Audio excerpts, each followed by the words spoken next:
Voici le deuxième présidentiable à poser les valises dans la Ménois. Franklin Difford, puisqu'il s'agit de lui, n'a pas manqué le challenge d'aller à la rencontre des populations. Sauf que pour la Ménois, le candidat du MCNC a fait escale sans arrêt, puisque 2 semaines avant le lancement de la campagne, Franklin Difford a eu le temps de présenter son projet à l'électorat de la Ménois. Je suis en train d'arriver. Voilà un plan pour nous.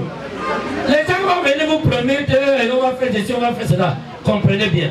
Nous, on amène d'abord le système de changer la forme de l'État. Voilà. Ça veut dire quoi? On amène le fédéralisme. Je vais vous expliquer. Les gens disent fédéralisme, ils ne connaissent pas ce qui se passe. Dans l'Ouest ici, l'Ouest, vous allez sortir sur un seul lieu. Votez votre gouverneur, votez votre administration.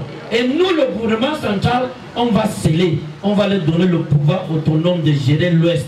C'est ça? Tous les impôts de l'Ouest vont rester dans l'Ouest pour développer l'Ouest. Le tour de ville qu'il a fait n'a eu de point de chute qu'à la sortie de la ville, où il a fait un briefing avec les médias avant de poursuivre son voyage. Je suis très impressionné parce que ils vont vraiment l'Ouest m'a vraiment donné une accueil très chaleureuse. Je suis très content, ça me ravit. Je les salue très gentiment parce que quand vous voyez une population qui sort comme ça pour vous accueillir, vraiment ça veut dire qu'il y a cet amour-là dans le cœur. Je suis en train de leur dire qu'ils ne croient pas que c'est une région qui est abandonnée.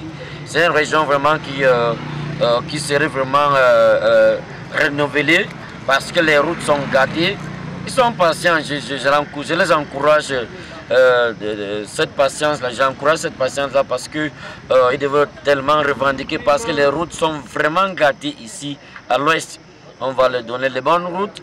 Voilà l'un des messages. Les infrastructures ici, ils sont aussi égarés, qui sont aussi gâtés, pardon, tant pour moi.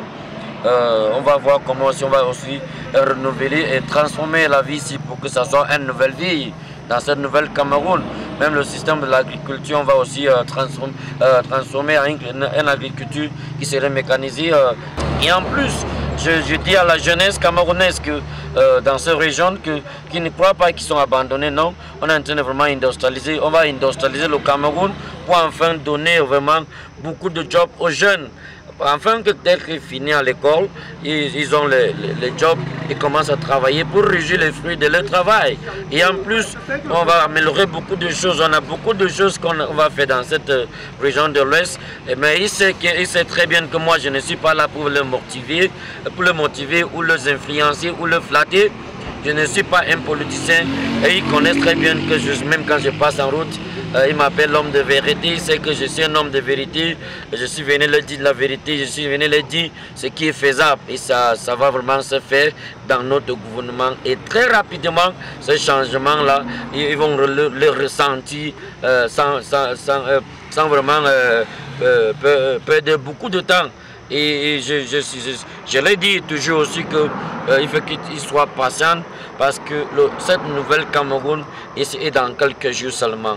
Qui sait les ceintures, il part voter et le changement